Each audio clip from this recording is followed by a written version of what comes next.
I would like to thank so very much Dr. Ayumi Aoki, whom I met at the Global Summit of Women last year in Basel, Switzerland. She's the founder and president of the Women in Tech, and that's really a great example for all of us.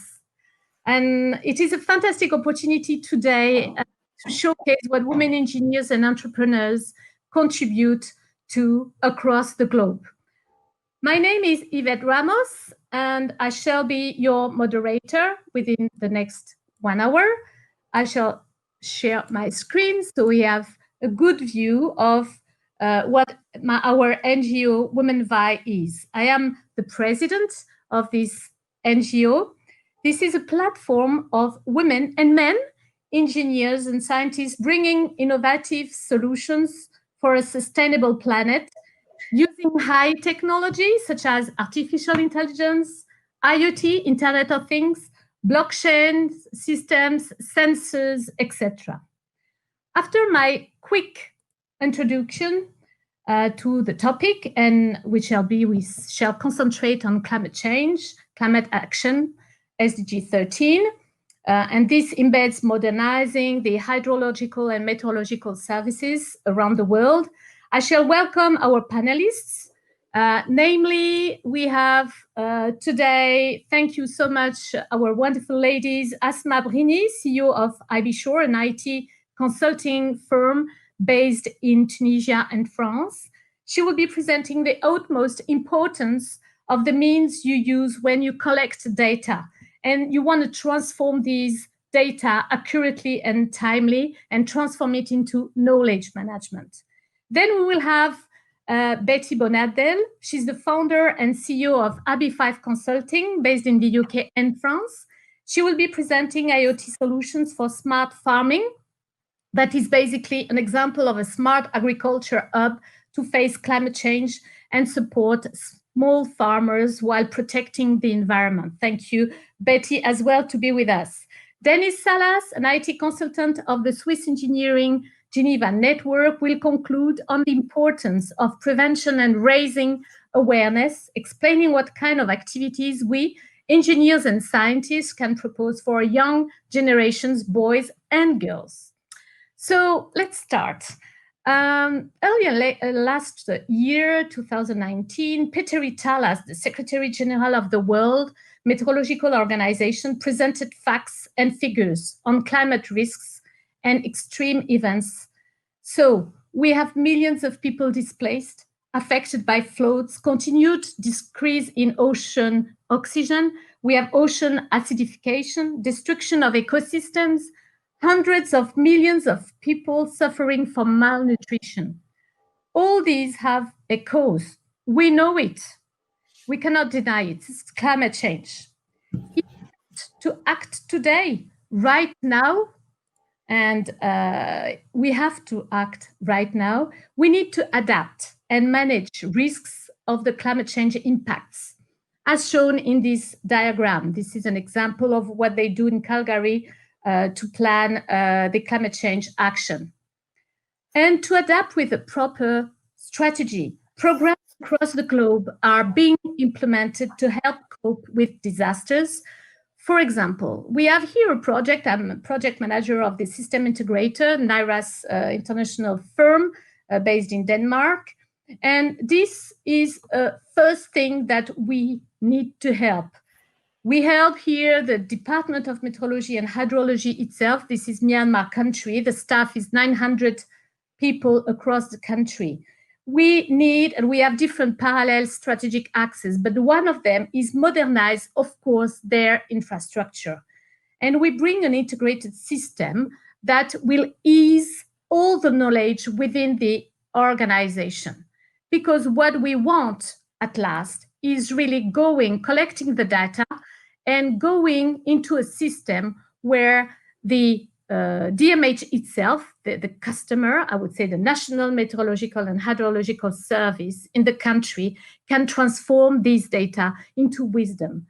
This is about knowledge management, and it is a success in some countries, some regions. This is what's happening. This is another case. So I hope the introduction was not too long. I will now give the speech to Asma. So please, Asma, this is your turn. Time for you to share your screen. Thanks so very much, and the floor is yours. Thank you very much, Yvette. So, as Yvette said, I'm going to talk about how collecting and transforming data from Green Data Center. I'm Asma Brini, CEO, founder of an enterprise company specialized in the digital transformation, BI and big data. I'm also a co-founder of Womenvibe. My role is about marketing and digital operation.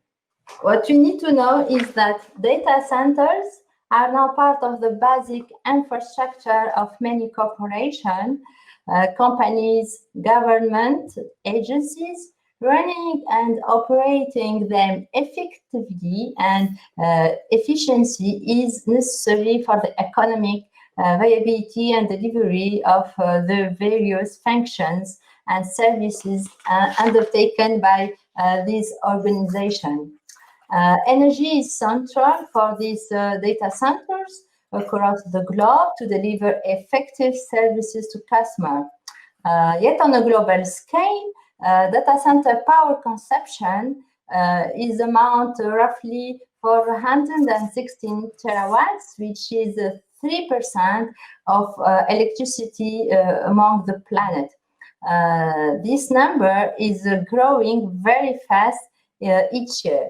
So minimizing the carbon emission and decreasing the energy efficiency, this is the challenge that many organizations will face in the future. That's why we move to the green data centers. What is a green data center? It's a repository for storage, for management, for dissemination of data with mechanical, lighting, electrical, and computer systems. The data includes advanced technology and strategies. As example, they minimize the footprints of the buildings, the use of low-emission building materials, carpets, and paints, sustainable landscaping, waste recycling, installation of catalytic converters to backup generators, the use of alternative energy with technologies such as photovoltaic, heat pumps, evaporating cooling, and the use of hybrid or electric company vehicles. Everyone can know this example of the use of IoT and intelligence, artificial intelligence so this is the fridge, which actually can tell you if what is the temperature, if the temperature of your refrigerator is nice, or if you have to change things. So what can we, how can we use and transform data and analyze them from green data center? More than ever, enterprises leverage data centers to do their work and aim to learn how data can be managed more actively. In our cases, we have moved those last 10 years, hundreds of thousands of workloads from on-premise up to the public cloud and green data center. So all this helped to accelerate the program of digital transformation, of adding intelligent systems and green IT. In Africa, we have a business use case that we've been working on for Benin with the ONG, Womenvibe. As you know, Africa produces only 4% of global footprint carbon, but they are very impacted by natural disaster and drought and climate change. We see that in Africa there is a growth of data center markets as well. So more than ever, as they are starting on this road, it's very important that data center can help in Africa sustainability, reducing energy consumption, the reuse of energy to inform on climate and weather information, hydromet, turn off dead servers, etc. So we've been thinking to a project with Betty, Yvette, who are present in this session, that will allow to collect information on the weather forecast, to use some drones to irrigate agriculture in the right way, because sometimes it rains a lot and other times it doesn't rain at all. So we were thinking of how we can put some intelligent systems into the plant, the ground, and from that to send this information into the green data center and to add some big data and some intelligence to help improving the agriculture in Africa. Thank you very much. Thank you very much. Can we applaud the ladies? Bravo à toi. The participants also can applaud. Thank you so much, Asma. It's very clear, very synthetic. And your contribution, thanks to your contribution, we understand fully why it is so important to strategize the knowledge within our organizations. You gave different examples, and of course, it's a very concrete case of the National Met Service. Of course, it is important to build the knowledge from accurate data to adapt to climate change. So I think that's clear now. I'm going to give the speech now to Betty, who can, let's have a talk with Betty to understand the final user. As you know, in this world, in this specific value chain of hydrological and meteorological services, there are many stakeholders. You have the donors, the finance, the public, the private sector, and of course, we have the farmers. And the farmers is so important when we want to achieve the SDGs. So, Betty, please, it's your turn. Thank you very much, Yvette. Thank you for inviting me here. And it's a great honor to be presenting at this very prestigious conference. In complement to what Asma said, I think we as women can make a huge difference into ICT. There are not that many women working in that, but if we work together, we can build a better world. So with Farmer Charlie, what we're trying to address is agriculture problems. So there are problems of productivity, such as yield rate. But of course, the easy way of addressing yield rate is to put a lot of water and to put a lot of fertilizers, for instance. But is this an efficient use of resources? No, it is not, because what you want is that you want to ensure that the soil is preserved and can be used for different crops on the long term. You also want to ensure that the fertilizers don't reach the water beds that could affect drinking water. So we really need to have an efficient use of resources, and this is a win-win, because if you use less fertilizers, it's less expensive for the farmers. So for that, you need to improve the farmers' expertise and complement it, because so far it's mainly empiric around the world. So farmers have practiced because of the experience that they've gained in the field. But can we complement that with data? That's the point. The next step is looking at the climate change, because of course the weather is changing. So can we implement systems that are repetitive year in, year out, or should they be changed because the weather is changing and we need to adapt to these patterns? We are working on a solution of putting sensors in the field and providing internet access to the farmers at a good level of information that would allow these farmers to be practicing their farming skills in the most efficient way. And there is the connection with the green data centers that are also associated there. And therefore, you can see that altogether, we build a strong picture and a brighter future. So if we look at what it is in practice, there is a case study that we're doing. We are looking at cassava, and we're actually going to try the solution with partners this summer. cassava is an amazing crop because it grows very well on drought.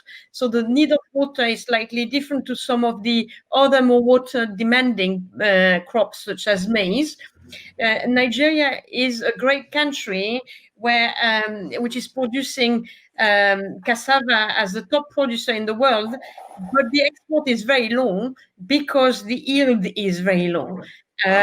So how can we bring that yield down to other countries in Africa without damaging the soil, with helping the farmers create revenues, but in a sustainable manner?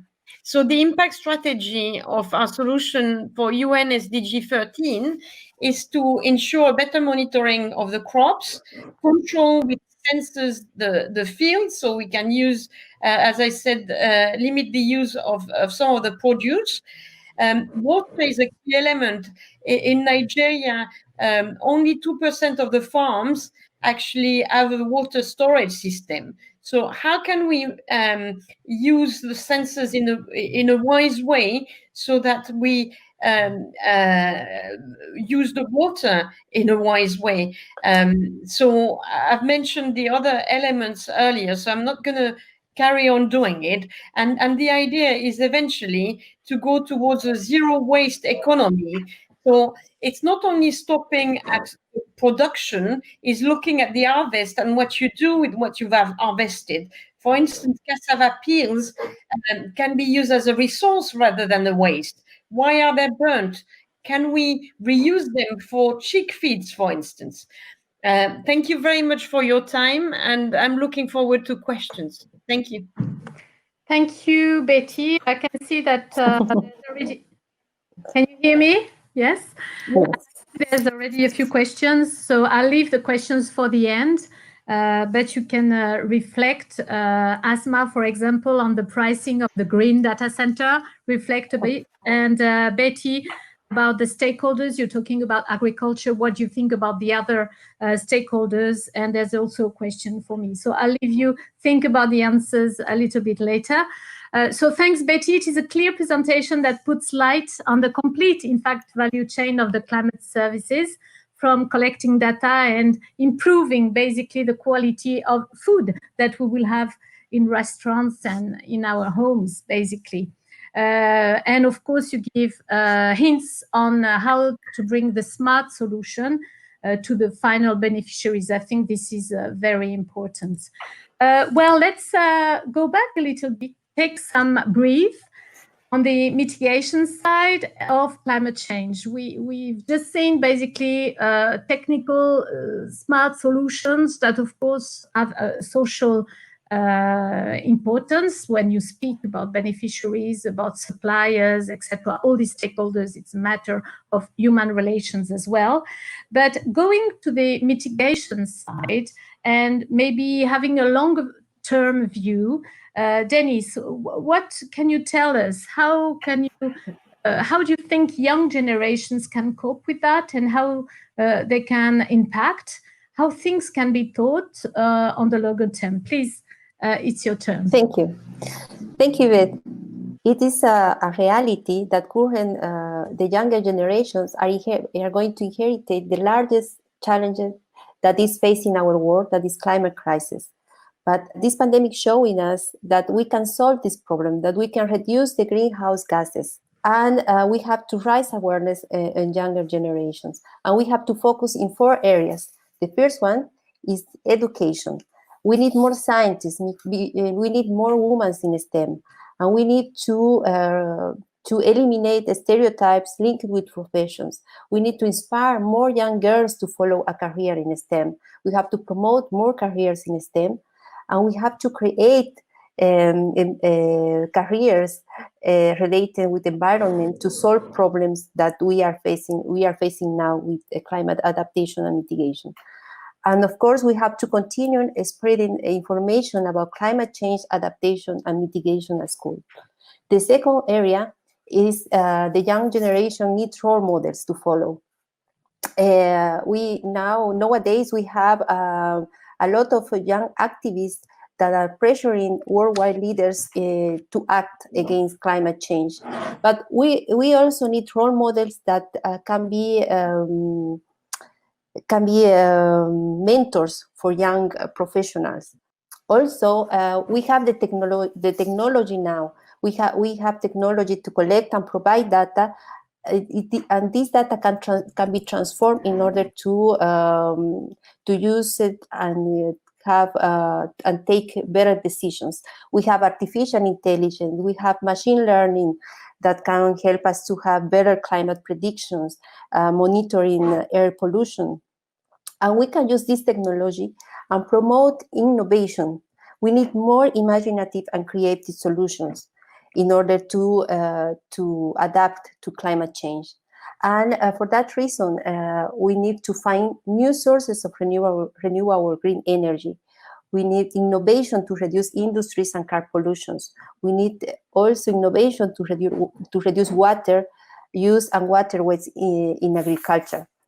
And the last one is we, as part of the community, we have to be the example only for our kids, for our community, having or choosing responsible actions, and think always to reduce, reuse, recycle. We have to change our habits related to transport overconsumption, consume local and seasonal vegetables and fruit, and of course, we have to promote respect for Mother Earth. Thank you. Thank you very much, Denise. Meantime, we have also a question, and I will give you the speech after. What are the concrete actions that we can do right from the primary schools? So you can give the example that maybe you do in your region. So thank you very much, panelists. I think it's time for questions. I'm looking if there are more. Maybe we will start by Asma. I don't know if Asma has had the chance to address that. Are the green data centers more expensive than the other data centers? Can we address that from a technical but also economical point of view? Do you have any idea or advantage? Pros and cons, basically? Exact. Thank you very much for this question. It's true, I didn't have the opportunity to talk about it. Actually, it's not really true to talk about prices of data centers, because green data center, green data centers, they are designed to provide maximum energy efficiency. They've been designed to minimize environmental impact. So what we have to look at, in my sense, is the gain of the data center. And then after that, thinking about the gain, we can talk about prices. What we know is there are less prices because, for example, they are based nowadays, the new data centers are based on application. The green data center market has been segmented into IT and telecom, into co-location, energy, healthcare, government, manufacturing. So in the government sector, for example, the implementation of green data centers has helped increase operational efficiency. It has helped to reduce the costs and delivered enhanced services. So we have to look at it, in my sense, as the whole, and even because we use the less energy, we reuse some cooling technologies, we reduce the use of not used servers. So at the end, it costs less than having, if you have to move, it costs less than having data centers in general. I don't know if I have answered your question. Yeah, I think the answer was very good. Thank you very much, Asma. And we know that maybe the data center, as we think it is the traditional way for many years, is not maybe the proper answer. And as you say, the cloud, secure cloud, is also solutions. And of course, we know that the big companies, the GAFAMs, Google, Amazon, etc., they provide the solutions. Of course, we we have to set up some rules for usage, for securing, and maybe the regulation is not yet there, but we are working on that. So thank you. The second question. Just to complete, I will talk Yes. about the GAFA, I'm sorry, because Okay. in our enterprise company, we have moved to Amazon. Well, I don't want to do any advertise, but so we don't have in our company, now we don't have to think about security. We don't have to think about servers, about cooling, having a special space to get servers. So at the end of the month, my bills is less, very much lower than having all those systems, person, employees in my office, finally, at my company. So if for us, for sure, it costs less, very much. Yeah. I have another case in Myanmar now where we are working on providing a data center, a concrete one, a physical one, an embedded one, by the way, because they have prefabricated data centers now. We just finished the bid and we are about to contract a local manufacturer. We received around 10 bills and roughly the prices are between 3 and 5 million US dollars. So you have to have a plan for that. Of course, it treats millions of data at the same moment live. And of course, it is for a huge country. And of course, it is following the standards of the WMO, the World Meteorological Organization. So they also provide regional information. But okay, let's leave this question of data center. Thank you very much, Asma. We've got another question, Betty. I don't know if I precised you enough. The question is, you mentioned about agriculture and Yvette mentioned about different stakeholders. Can you let us know what can be applied to maybe other sectors? Is this model that you showed us, the smart solution for socioeconomic sectors such as agriculture, can it be applied also to other sectors? As we know, the Met Services, they have many they have many clients, stakeholders. In some countries, they focus 95% on aeronautics, transportation. Do you have any experience on other type of socioeconomic sectors? No, I really think that at the end of the day, these points are applicable to all sectors. So there are two aspects. One is the principles and the other is the implementation of the principles. So in terms of principles, the idea of having systems which are thought sustainably and that are implemented in a cost-effective manner is the way forward, because you cannot spend money. You need to adapt it locally. That's also a very key element. And you may remember that we participated in some ITU WISES meetings some years ago where we had some interaction about that aspect to ensure that not only you design something, but it's not a standard that is necessarily designed as a model for everything, one fit all, but you can adapt locally to ensure that you take that dimension into account. May it be a cultural dimension of using apps, may it be a level of literacy that some countries have, or languages.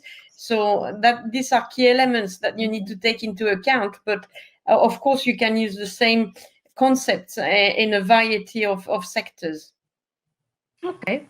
I think, Betty, you answered properly. We have many sectors where this model can be applied. I spoke about transportation, but of course, transportation is road, is marine. Also, we have construction and infrastructure domain, agriculture. So tourism is a key one. I have another question. Meantime, Dennis, we have questions. What are the concrete actions we can do right from the start at primary schools? And I have also a question that I will take from me. How are women engineers and Women VI involved also in working with other SDGs? So this is a question I'll be answering. And we have another question. As a women programming student, CODAM, a free coding school set up by Corinne Vigreux, co-founder of the TomTom, a woman in tech herself, what are companies I could be looking at for an internship to have a better impact on the environment? So maybe we have to look at what are the standards, etc. I don't know if Asma or Betty can answer to that one. First, Dennis, what are the actions at primary school? Basically, we are working with public schools in Switzerland. We are doing workshop at school, trying to promote the professions in STEM and inspire young girls to study a technical profession. These are workshops of 3 hours where we teach the student a bit of the technical part with a small toy. They have to construct an electrical toy, and we encourage and promote that boys and girls, there is no stereotypes linked with the professions. Okay. And these workshops are for kids of 10 years old until 12. Okay, thank you. Very concrete. Thank you very much. So you do it with Swiss Engineering Geneva? Partner. Swiss Engineering is a partner and with other associations. And one other objective of this workshop is to show the kids a role model. For example, there is a woman, a professional woman, an engineer woman that is present in the classroom and is doing this workshop. And this the presenter is the role model, no? Okay. Is an engineer. She's the facilitator, basically. Exactly. Yeah, okay. And is the role model for the kids. Okay. Thank you very much, Dennis. I think it's very concrete. So we hope that our participants will like to know more about it. Who would like to answer the question by this young student? If she wants to look for an internship, what are the companies basically that have really a better impact on the environment? I know about the Global Compact. You can look at the Global Compact companies. These are basically companies across the world who have signed a kind of engagement commitment to a set of rules and guidelines, sustainable development guidelines. And this is the one that comes to my mind right away. Betty, Asma, do you have any, or Dennis, do you have any thoughts about what are the companies she would be? Yes, Dennis? But I think if we want to make a difference as a young professionals, I think you can do the difference in one company. Maybe the company is not only focused in environment, but you can do difference in proposing innovating solutions. And I think this is the way that we have to work. We have to be examples and propose innovative solutions, no matter which industry, no matter which company.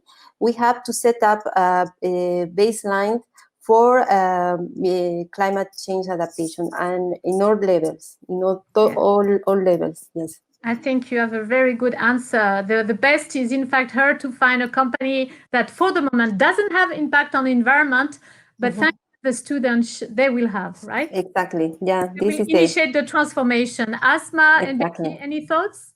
No, I think what Dennis said is a key element. I know the time is not easy for finding internship because of COVID-19. A lot of the companies have cut down the internship opportunities. So I suppose the best way is really to create the impact yourself. Pick up a company that you think you would like to work for, and as Denise said very rightly, create the impact. I think it's the best solution. Okay, so our last question for the moment is basically the linkages between SDGs and how we, women engineers and women FI, can be involved. Are we involved with fighting or achieving other SDGs? And maybe what we can do here, I'm sharing my screen, Sue. So do you see the Sustainable Development Goals on my screen? Yes. Yes. Okay. Yes. So maybe we can all think about how and where we contribute. In fact, we're going to, as WomenVi, we're going to kick off a series of webinars. The next one will be on the 11th of June and addressing women engineers' contribution to SDG number 6. 6 is about clean water and sanitation. We have already panelists from Suez Environnement, a large company, international company, started, I think, in France, addressing this issue. And of course, we will have also representatives of other countries, Tanzania, Rwanda, from the top of my head, and India. So join us on this webinar. Stay in touch with WomenVi, and it's on our womenvi.org link that goes to the LinkedIn, and you've got already the information. Any other thoughts about how we engineers, women and men engineers, by the way, and WomenVi can be are involved? Betty, Asma, and Dennis. If I could say something else, is that to inspire more to young generations, we have to act like role models. And I would like to put the example that you, Betty, Ashma, and Yvette were working last year as mentors for a group of women in STEM. And I have the opportunity to see some of the projects that were working those ladies, and I saw that they were looking solutions linked with SDG, for example, for agriculture. And I was very happy that you mentored those girls in a developing country. Okay, yeah, it was a project of basically, Betty, can you summarize? Your English is much better than mine. It happened in Cotonou in October.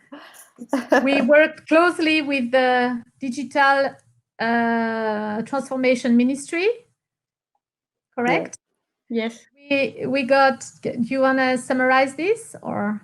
I can, but your English is very good, so with me. You're nice. Please go ahead. So the we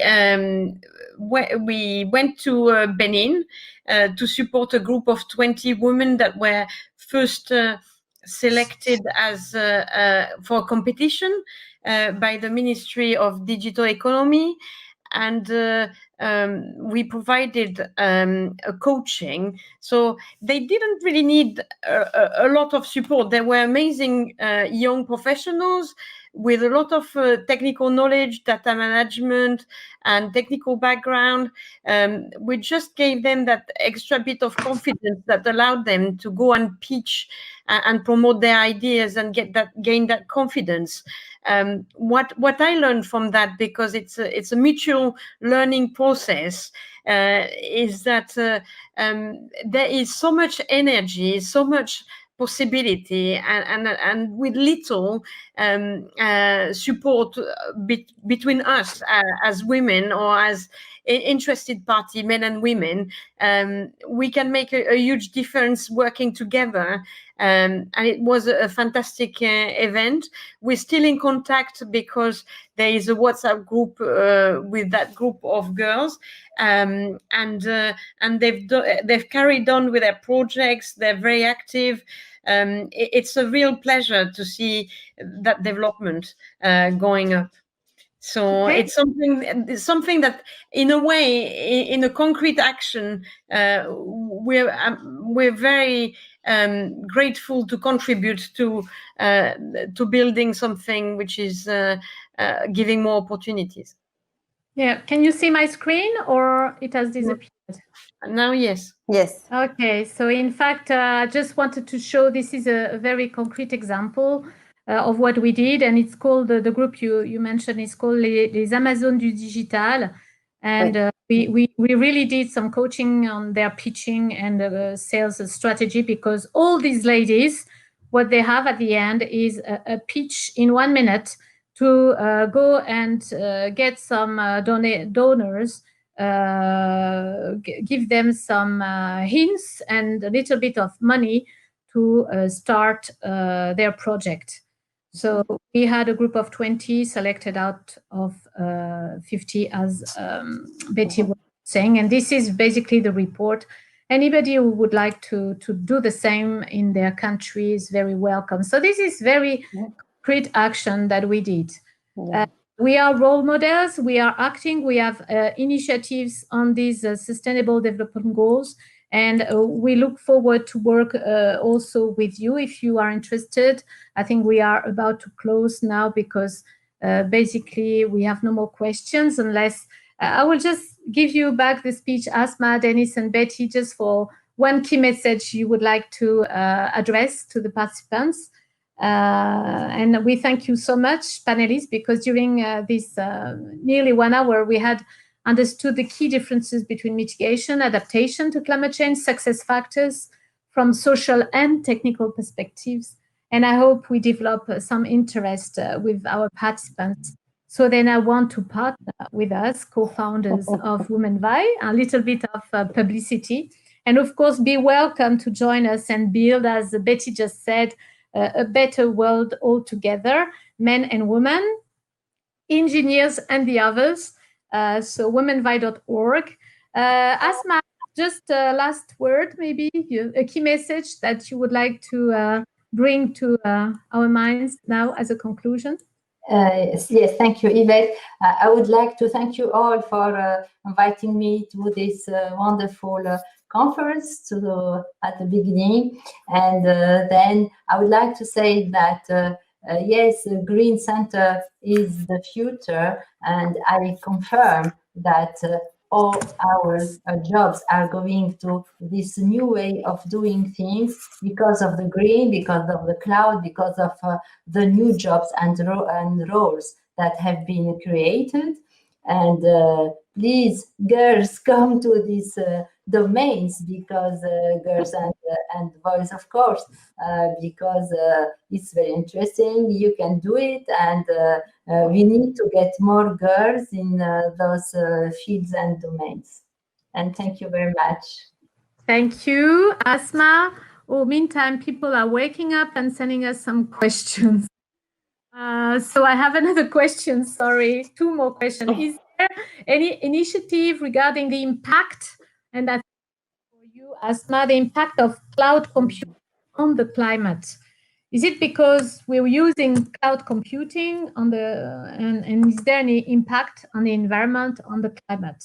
I think you expressed that a little bit. Just a little bit, yes. Of course, cloud computing has straightforward impacts on the climate, because what you have to do, what you have to know that it's for emission of carbon, it's very bad.